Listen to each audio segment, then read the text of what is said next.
जानवरों की तरह पैरों में जंजीर डालकर पेड़ के साथ बंधी इस लड़की को देखकर हर कोई हैरान हो जाएगा।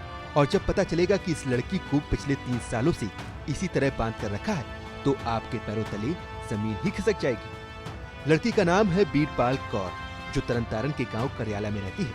बीरपाल के माँ बाप ने 19 साल की उम्र में उसकी शादी अमृतसर में की थी, लेकिन शादी के कुछ समय बाद ही वो मंदबुद्धि का शिकार हो गई, जिसके कारण उसके ससुराल वाले उसे वापस मायके छोड़ गए। जिसके बाद परिवार ने उसे जंजीर से बांध दिया, क्योंकि जब भी वह उसे खुला छोड़ते हैं तो वह घर से भाग जाती है। अब बेटी के जवान होने की वजह से माँ बाप को डर लगा रहता है कि कहीं उनकी बेटी के साथ घिनौनी हरकत न हो जाए।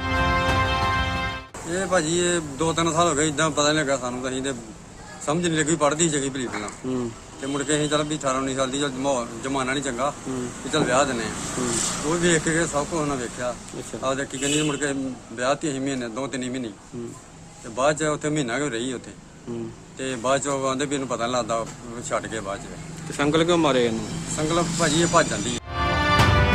वीरपाल कौर की मां की माने तो शादी से पहले उनकी बेटी बिल्कुल ठीक थी, और जब उन्होंने शादी की तो कुछ समय बाद ही उसकी ये हालत हो गई।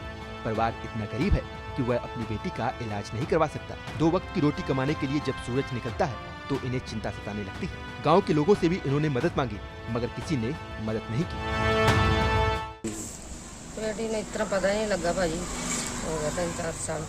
कितना चिर हो गया संगल मारिया नूं? हो गया 3-4 साल ही हो गए। अच्छा, की गल की होई? संगल क्यों मारे फिर? संगल फिर इतना भज जाती उसकी बाहर। अच्छा, मैं फिर उन्हें ਲੱਭ ਕੇ ਲਿਆਉਣੀ ਪੈਂਦੀ ਬੜੇ ਮੁਸ਼ਕਲ ਕਰ। ਵਿਆਹੀ ਸੀ ਭੈਣ? ਹਾਂਜੀ ਵਿਆਹੀ। ਕਿੱਥੇ ਵਿਆਹੀ ਸੀ? ਅੰਮ੍ਰਿਤਸਰ ਵਿਆਹੀ। ਰੋਟੀ ਪਾਣੀ ਖਾ ਲੈਂਦੀ ਕਿ ਕਾਪ ਕਮਾਉਣਾ ਪੈਂਦਾ? ਹਾਂਜੀ ਰੋਟੀ ਪਾਣੀ ਖਾ ਤਾਂ ਲੈਂਦੀ ਹੈ ਤੇ ਪਰ ਪਹਿਲਾਂ ਤਾਂ ਪਕਾਉਂਦੀ ਰਹੀ ਵਿਚਾਰੀ, ਫਿਰ ਮੁੜ ਕੇ ਕਰਦੀ ਰਹੀ ਕੰਮ ਸਾਰਾ।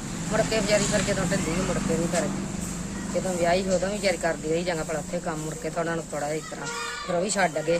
ਕਹਿੰਦੇ ਵੀ ਇਸ ਤਰ੍ਹਾਂ ਨੂੰ ਪਤਾ ਸੁਰ ਨਹੀਂ ਲੱਗਦਾ, ਸਾਡੇ ਨਾਲ ਲੜਦੀ ਝਗੜਦੀ ਹੈ। ਫਿਰ ਉਹ ਵੀ ਛੱਡ ਕੇ ਚੰਗੀ ਭਲੀ ਵਿਆਹੀ, पता नहीं लगा बाद की। हालांकि वीरपाल से जब बातचीत की गई तो उसे उस बात की समझ है कि उसके परिवार ने उसे जंजीरों से क्यों बांधा। मैं ठीक नहीं। की गल है? मन दिमाग खराब। संगल को मारे है? मैं पाँच जाने। वीरपाल के घर के हालात बहुत ही खस्ता है। पिता रिक्शा चलाकर जो पैसे कमाता है उससे घर का गुजारा बहुत ही मुश्किल से हो पाता है, और बेटी के इलाज करवाने के लिए उनके पास पैसे नहीं। इसलिए वीरपाल के परिजनों ने सरकार और समाज सेवी संस्थाओं से मदद की गुहार लगाई है। जगदीश सिंह की रिपोर्ट।